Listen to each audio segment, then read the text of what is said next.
nanti lizwike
Ngiyakhetha unyazi lezulu.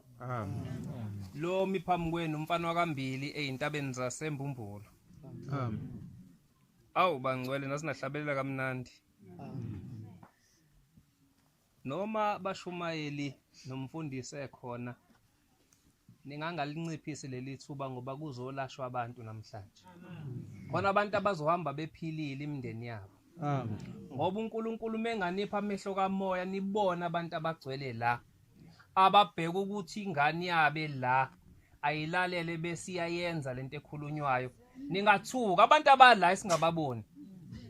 Kodwa ngiyafisa uShembe umuntu nomuntu la akamuphe lawo mehlo kamoya noma eselela amvezela ukuthi bebe bangakanani abantu abebela abebehamba nomuntu ngamunye njobe la. Uthe umshumayeli eqala wathi iBhayibheli uShemba nalo. iBhayibheli kaShembe ithina nje basamba nje. Khona abantu abakhona la ngathi makuthiwa akhulume asho ukuthi yena abazali bakhe babengabathola abantwana.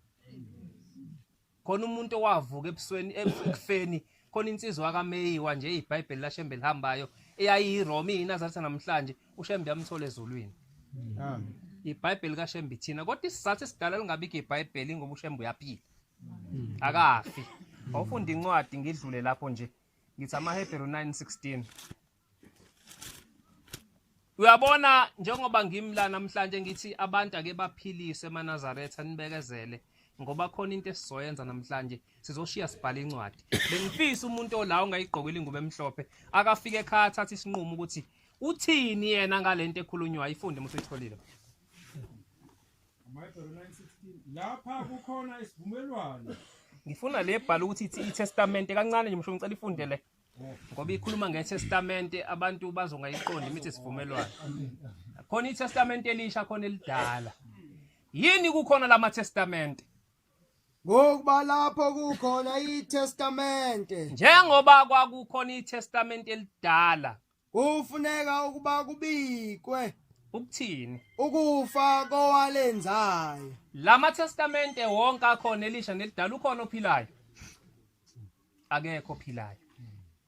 Ngiyabonga ke baba. Sithi incwadi kufanele kube osewalenza isithathe kube kusasekho.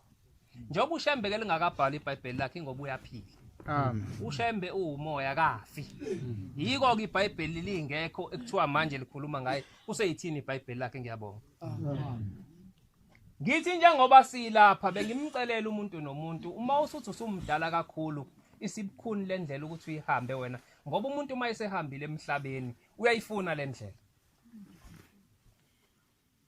Ngikakangeni nje kule ndaba umuntu okhona la ozalwa abazali ekuthema behamba emhlabeni kwaqala kwahamba umama kuqala uyamdinga uShembe ngoba abazukulu bakho baba abazukulu bakho mama angekaze babe nenhlanhla uma ugogo wabo noma ukhulu wabo washona kuqali kwasala umkhulu ngoba nanamhlanje uzilila nikaze nimkhumule inzilo ngoba ninalo ulwazi lokuthi impilo yomuntu ongalo semoyeni ithini. Uma kuhambe uma wakho kuqala ubaba wakho wasala anoze nokwazi ukuthi ngamhlazane sekushona ikhehla umndeni ngalo ufika umzilisi uthi sishonile indoda yakho zilake. Uma ungelona iNazaretha uzoyazi kanjani lo? Uyobona abazukulu bafunde ubayise university babuye bahlale nama degree. Yiko ngithi wonke umuntu ola uyamdinga uShembe. Umuntu onethuna ezansi komuzi wakuba uyamdinga uShembe. Ngoba namhlanje kufanele usondele la bese uyazi ukuthi ukhunyulwa kanjani umuntu inzilo ongasekho njengoba abazukulu bakhe bambathile njengoba kuthiwa ingane ezimbathwa izali kwazo nje namhlanje labo bazukulu bazoba nayo inhlanhla. Ngake ngakhuluma Inkonzo nje sise Harding kuphi ngiyikhohlwa le ndawo kwelinye ithempeli. Kwadlula amasonto ithi insizwa kancama kufika ukhulu wayo. Uthi mzukulu njengoba nihleze nenza imicimbi la ekhaya angisondeli mina ngoba ngahamba emhlabeni kuqala ikhehla lami lalandela ngemuva ngizilile. Ngiyayizwa yonke into enicela ngisho ngifisa ukunipha ngikwazi ukusondela ngoba nginethunze limnyama. Uma kunjalo uyamdinga uShembe. Lapha ekhaya kwahamba umkhulu emuka namanzi. Kwathiwa singabhukudi ngoba sohamba emhlabeni ngoba leyo nto ayikazi ilungiswa. Kwahamba isikhathi njengoba ngithi wonke umuntu uyamdinga uShembe. Uthi ukhulu kumina ke odadewabo lo likhehle lashona walunjwa insizwa yasemndenini eyayinomona ngoba wayenconywa kakhulu kuthiwa usibanibani uhlakaniphile wayefuya. Omkhulu bambahanjelwa abazali bebancane base beyohlala ke ozalweni. Bathi mabehleli lapho shuthi lo wayesehlakanipha lo mncane wayese efuya lase limncoma lelikhehla lithi usibanibani uhlakaniphe kakhulu kanti indodana yalo kuzozwela ukuthi ubaba kangincoma mina uncoma lo. Wayesemloya ngento yamdonsa wazi wamuka namanzi emzimkhulu waphelela khona. Wonke umuntu nomndeni wakhe njengoba sila masifa siyakuona. Uma ufuye emndenini wakho ungayishiyanga le ngubo emhlophe mina ngicela ukuhluka ngithi abantu abamaNazaretha. Ngoba masifa la siya khona ifika ifuneke lento. Ubaba uMakhanya embumbulu ukugingqike nemoto wasike kugebhezi la wafaka uthayela. Kukade kushona uma wakhe uthene izinsuku ezintathu eshonile ekade sonke weselakhe uthi mebuya ngisibona ukuthi mntanami ngicela uyongithengela ithikithi eBhleni hayi kwenye indawo eBhleni la khona UNyazi. uthi mayelani lelo thikithi uthi cha mntanami leli thikithi ithikithi lokubhabhadiswa ngifuna elisayiniwe ukuthi ebuhleni elibhaliwe inkosi yasebuhleni ngoba la ezulwini kungenwa ngalo leli thikithi singaba nezinkonzo zethu kodwa uNkulunkulu mayesehle yena uzokubeka liphi icala ufana uyibeke wena icala ngoba mayesehlile wathi ngize endlini eminyama wazi wakhetha le ndlu eminyama edelelekile wathi uzohlala kuyona thina semfuni sithi sokhonza umuntu isilwane sosikhonza kanjani ngoba mangingabeka imbongolo la ngithi ibuza ukuthi thini ngeke uzuyizwe kodwa uShembe kuphela oweza imbongolo ezintabeni zasembumbulu yeze emotini yafika yakhuluma naye ithi mina baba lo ngifuyileyo ungihlalisa nezinkomo ziyangidova ziyangihlaba uyena ozolima lezilwane uthi mina futhi ungifuyedwa yena unenkosikazi wakhe lapha endlini mina akangifunelanga umsizi wami sothi ubani lo uyasuka uyakansela uShembe ufika ufuna umnomzane uthi nansi imbongolo kade ikhuluma nami ithi izoceba wena ngoba wena uyifuyile uthi lo kwafa ezinye izimbongolo ngase ngiyithatha ngiyifaka esibayeni senkomo ithi inkomo ziyayihlaba futhi wena unonkosikazi wakhe endlini yona uyifuya yodwa nje wenziwa yini ibizocela umphefumulo wakho ubani lo awumfuni wena akuyena lo mfunayo okwazi ukukhuluma nezilwane zimuzwe uthi kuba makhanya uthi uma wakhe ngizobuyela kuliya sekhaya ngoba ngifuna nawe namhlanje uthathe isinqumo ukuthi ufuna amawofu yephi ngoba uNkulunkulu wehlile wazohlala nathi phakathi kwethu Jeremiah 6:16 uthi ubaba makhanya wayesebuya uma wakhe wathi mntanami ngithe ngifuna ithikithi lika Shembe manje uthi ngathi ma ngicela uphenye phansi komqamelo lapho eboxini lakho ngiwashuthekile amathikithi futhi imini wekunika imali ukuthi uthenge lamathikithi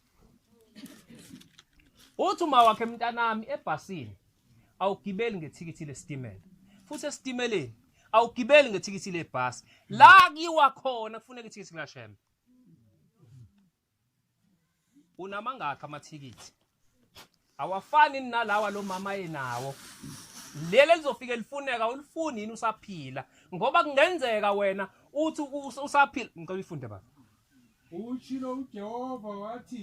ushilo uJehova wathi imani ezindleleni wathi asimene indleleni nibheke sibheke sibuze indlela zasendulo ukuba yiphi indlela elungileyo nize nihambe ngayo nitholele imphefumulo yenu ukuphumula kepha bathi asiyi kuhamba ngayo ngiyabonga baba Nkosikazi sizofuna indlela yemphefumulo la inyama ijabulile inomuzi nayo yonke into ijabulisa inyama kodwa njengoba ngikhuluma ngisakhuluma nenyama lengibonayo ngikhulumela umphefumulo ozofuhlupheke mhlawumbe mawuhamba ngeke ube nethuba lokubuya kuthiwa uzokhuluma kuhle isinqumo usithathe namhlanje ukuthi mawubona uzohluleka khipha ingane yakho uthi Shembe nginikela ngale ngane ukuze nami mhlawumbe mangifika ngibhajwa kube yona eyongitakula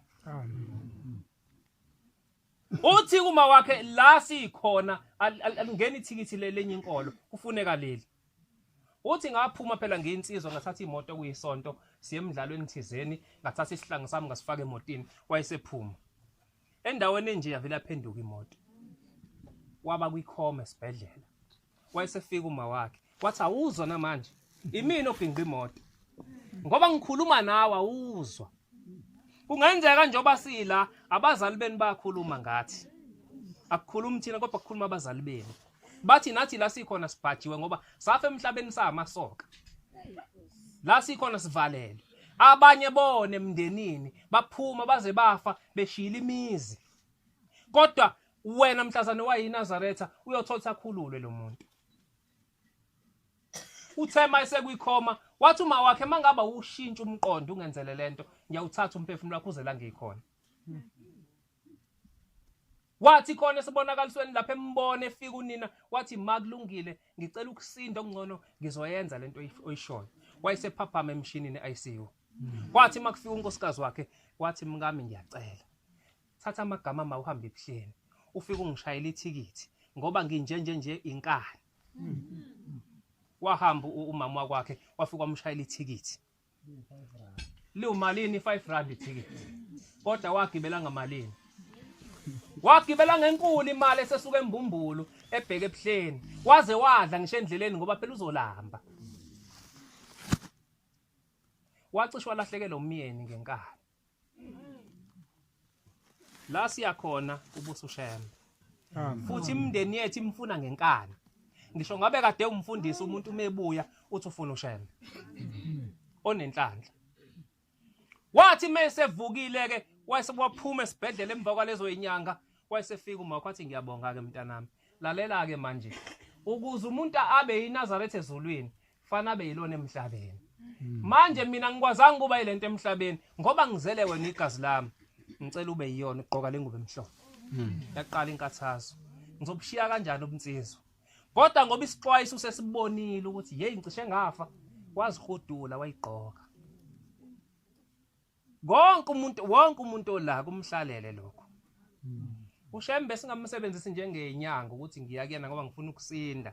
Kuyenzeka ugule kanti awuguli ngoba ugulisa ukuthi abantu bakini bafuna usondele la. Uma unenkani uzohamba. Wayesehamba ke umkhulu emhlabeni wayesebuya. Uthe emndenini angizange ngingene. Mhlawumbe la nje khona umuntu wake nowafa enqunya umlenze. Uma efa enqunya umlenze uphi la ikhona umndeni ufika wamisa. Mhlazana wayiNazaretha wena uyongena emndenini. Ngoba uyokwazi ukuthi umuntu ubuyiselwa kanjani isitho sakhe somzimba hambe singasekho. Noma ngabe ubengasenaliso uze waza ngenile emndenini. Fana uze la abuyiselwiso abuya ngene emndenini esephelele uyena. Akekho umuntu engamfuni lento.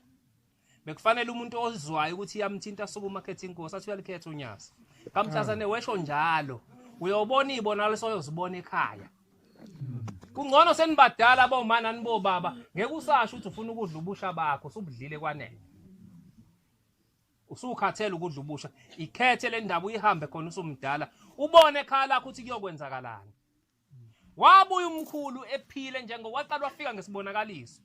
Uthi kumfowabo ozala ubaba ngicela ungigeze ngoba umndeni awungemukelanga njengoba ngahamba ngamanzi. Njengoba la ekhaya la kuthiwa kuthethwa amacala. Alikho nekhaya kwakho. Umhlahlandlela wokuthi icala lithethwa kanjani usonyazini. Khona abantu abahlushekiswa ukuthi izingane abazizala bathi izindala kanti ezindala zingaphambili. Khona izingane eziganile zenu ezizobuya emendweni zibuyiswa ukuthi nina nisizindala kanti chaza izindala. Khona abantu abadala ningazange nibagcinele amasiko abo bese bevala lezi izingane ngoba nazi ukuthi umuntu uyakhuliswa ngisho engasekho ukuze lezi izingane zikhululeke. Uthi umkhulu ngicela ningigeze ngoba ngingenile lapha kwadla ukuthi ekhaya sekungena inkolo ekhona kubantu ebusayo base besindisiwe ekhaya. Uze wazi ukuthi noma wenza umcimbi inhlalisuthi noma wena ongakholwayo eNazaretha oqale wenza uphenyo ukuthi labantu benzelayo bake benzani. Ngoba uyokwenzela umuntu ongakazenze lutho kulaba bese bethi asithi kuphihliza ikhanda ngoba ukuze nawe ungabi namuntu ozokwenzela. Ngoba thina usenzela ngalutho. Ngapha endoda kwenzeka. Insizwa ishayela amatekisi siyenzela ubaba wayo umsebenzi ngoba ehambile emhlabeni. Ngoba ungawenza umsebenzi bese bekuhleka abantu bethi uthe wenzile isiphanda simanzi wakingqika nemoto kanti hayi ngoba beku wrong ukwenza umsebenzi awuzange ulandele ukuthi njoba wenza lo mcimbi nje kepha lo muntu omenzela wake wenzani noma imali yakhe ubeyidle entabeni. Ngoba umuntu ongaphambili fanele enza abangaphambi kwakhe nami bese ngiyamenzela. Mina njoba ngizoshadisa omkhulu bami nje fanele ngiqale ngikhiphe imbuzo kubacelela intethelelo ukuthi kokhokho bami ozethuke abakazi babenzele lutho ngoba bese bekhetha inkolo nabo babengenzile iphutha babazi ukuthi i-right. Angikwazi ukubeka omkhulu bami iphutha kodwa ekutheni bakwenza lokho ngithi mkhulu naningazi nani ukuthi niyashayisa manikhetha inkolo yokusindiswa nani itshela ukuthi ikona lokho enikukhethile. Senginicela intethelelo kobaba benu eningazange nibenzele lutho ngena senikufundisiwe nani ukuze ngingafi ngikade ngiqede ukwenza umsebenzi. Fanele ngibashadise ngoba basinanga ukuze nami indlela iqhubeke phambili. Angikwazi ukushadelwa mina umkhulu wami engazange asinele. Fanele ngiyibambe emuva kuqala. Maye fika umkhulu uthi angiqale ngiqede le yalo muntu uwenzile umcimbi utheme eqeda ukwenza umcimbi wasephathwa isifo esingajwayelekile uyazela manje lo muntu ushayela itekisi sephathwa ubuthongo khona eshayela uphathwa ubuthongo hawu lesifo sobuthongo manje samxaka kangaka lo muntu uthe esuka lapho wavelwa lahleka watholakala esefile ejardini nomlungu bayithatha imoto abafani kwase ibonakala koMaritzburg kwasekuyiwa kulo Shembe uyise wakhe lo amenzela umcimbi kwashona uyise wambiza umkhulu walensizwa wathi mntanami mina ngihamba umhlaba wonke ngishumayela babe ngayigqoka abantu abadala izicathulo kwaze kwaphela irabha lengaphansi ngishumayela umhlaba wonke ngase ngihamba ngesibhedlela abelungu bangiphala la bathi bayafaka ngaphansi konyawo yanganeli base beyosika engulubeni bagebhule engulubeni base beliphesha unyawo njengoba ulibona unyawo lami ngicela mase ngihambile emhlabeni ngoba kuhle ukulalela bese uyenza ungithathela inkomo uhambe uyekushembe ufika ucela uShembe ukuthi angigeze angithethelele ukuthi ngafakwa inyama yesilwane esingalungile wathi mehamba ubaba wakhe lo akazayinaka le ithi inkosi mabefika lo uyise walomfana ubeka afike la kumina engasakhuluma sebemvala ukukhuluma ngifike ngimqaqa ukukhuluma ngithi njengoba uvale ukukhuluma ubaba wakho wathini kuwena athi wethe ubaba ngoqhuba inkomo ngize kuShembe ngizomcelela intethelelo wena edasinde ahambe aye kumama wethandana naye kaMasho wayesehanjelwe umyeni meke kwasinda nje uyakulowo mama nje uyakhohlwa ukuthi uguliswe yini wasindiswa ubani wathini kuyena njalo meke wasimesevale ukukhuluma uyise wakuShembe afika amqaqa ukukhuluma kwathi okugcina wathi uShembe ngeke ngisaqaqa ukukhuluma ngoba uzwa wena wayesehamba emhlabeni njalo ithi ke impendulo umkhulu walensizwa lokuyena wayefakwe inyama yengulube uthi lengane yenza umcimbi yenzela indodana yami le ndodana yami mina ngihlupheka ngibe ngiyitshela ukuthi ngifunani ngivele ngabona ukuthi ngoba lo unomuntu omenzelayo angithathe lo menzelayo ukuze sobabili sifane wonke umuntu olayo uyamdinga uShembe qedele kamkhulu ngihlale phansi umama esishayisene naye bese ethola ithuba wayesebuye ephila kumkhulu ngoba uyafika base bengena babaleke bevele babaleke mefika wathi mangabe ngena umkhulu babaleke njalo base bebike emakhehleni amadala ofalaza ayeseyafika kwenze njani bathi hayi usibanibani uyafika ufike ephila umkhulu wami wayempofu kodwa mina ngimaze emnyama wesekhazwa uyena umuntu ongasekho ukufika kwakhe ebukhoma mina umkhulu ngimaze emnyama nithiwa befana nekhaladi kanti weseshiswa umfo wabo ukuthi umfo wabo asaphile emhlabeni bathi kwenze njani bathi awuzofika sokhuluma naye kwavele wangena ngempela base bembuza sibanibani yini ebuyisayo uthi cha umndeni wakithi emambilini ngale kwelizayo uyangibuyisa uthi angizogezwa ukuze ngikwazi ukuhlangana nawe hawu manje nina nenze njani hayi sesiyakholwa kwabo ukugcina kwakhe ukufika lelo cala lize lathethwa ubaba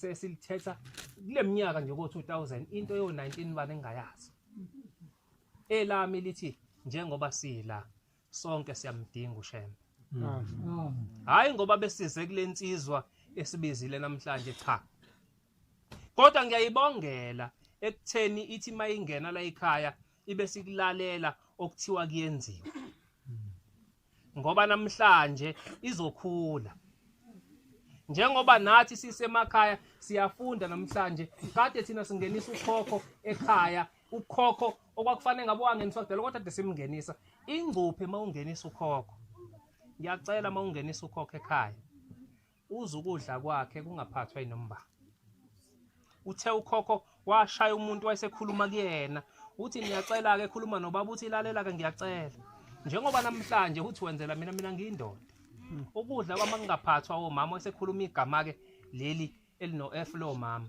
wathi ngingaphathwa osibanibani futhi ngingaphathwa amadoda ongawathembi futhi futhi ingaphathwa izingane ezihambe izula nje la lezi zabafana ongazazi noma zihlanzekile noma ihlanzekile yini.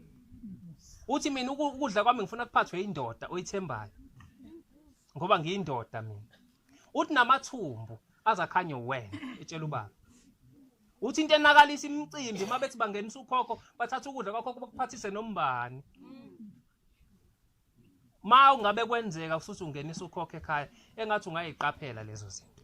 Njoba namhlanje kuthethwa leli icala insizwa ibika umNazaretha ngiyayifisela ukuthi engathi ngabambisana nomndeni.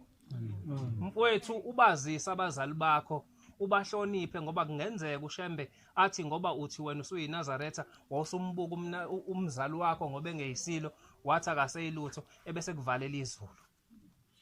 Sizwa kaMkhize ibika ukuthi kuzoshadwa wathi ubaba wakhe ngicane ngitshele mase kusele isonto elilodwa baloke bemtshela sekusele isonto elilodwa wathi nithe umshado nini bathi ungesonto wathi la ekhaya ukaze ube khona umshado ongesonto so ubeka ngesabatha.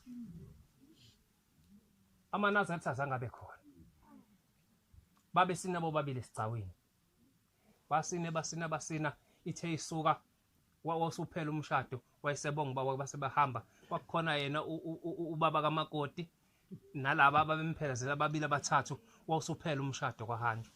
Kwathi ngelinye ilanga wayeseubiza umndeni ubaba wakhe wayesebiza zonke izinsizwa ezala umncane lo muntu wayesethi la ekhaya lo mfana ngizomkhipha yokwakha lapha ukuze aqhubele enkolo yakhe. Ngifuna ukunitshela lo mfana indoda. Lo mfana ngangimhlola ngalilalanga ukuthi nje obethatha lenkolo le uzogibela phezulu kwekhanda lami. Wathi lo mfana wangihlonipha. Ngakho la ekhaya sengizomenza inhloko. Uma nifuna ukubuza noma yini elungiswa la ekhaya senizoya kulo mfana. Sengiyamkhipha kuzokwakha lapha khona ezoqhubha lento yakhe khona. Umzali akahleze umzali ngoba uShembe uyakuvalela izulu ngomzali. Bese ngicela kubo abomndeni ukuthi ekubambisaneni kwabo nabo uma umuntu eseyinazaretha akufanele asha umthetho ekhaleni. Mupheni inxiwa la nizomkhulula khona ngoba phela nibadala ukuze anganilawuli nibadala ngoba nina nisayithandela izinto zenu. Kuthe ekhaya lenu nithi nenza lento eniyithandayo nibe nimkhululile nambeka lapha inxiwa. Ngoba yena phela usezothi mangabe ethi wenza umcimbi athi yena ngoba esefake lawa amatsha amhlophe cha utshwala mina ngisabugayi ngoba wabikela nabangasekho. Kodwa ekhaya lenu nikhululekile ukwenza intando yenu.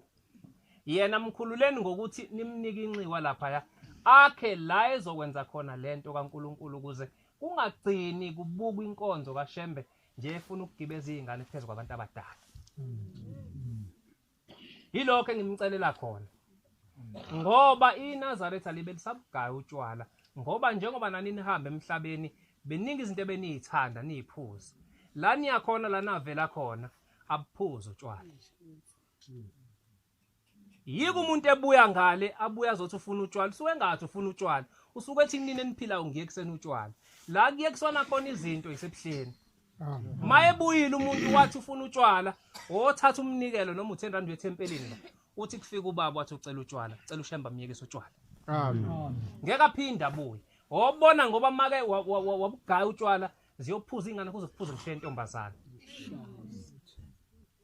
Yabo siyanicelela ke nibambisane nithi noma niqhubeka bese ngoba ushilo ukuthi umndeni uhlanganisile ngicela umndeni uphinde uhlangane uhlale phansi nihlanganisa imbuzi ezu4 nihambe niye nazo lapha kaMashu ekhala emphefumulo. Bonke labantu abahamba emhlabeni benamacala ngaphandle kwalo nimaziyo ngalelo langa bayothethelela kuyokuthi izingane zenu enizele zibe nokuphila zibe nengqondo ekhaliphile yokuyibamba imizi enizoyishiya. Angisasho kumndeni wala ekhaya wonke umuntu okhona. Ngiyabonga Nkosi busenikuzweni.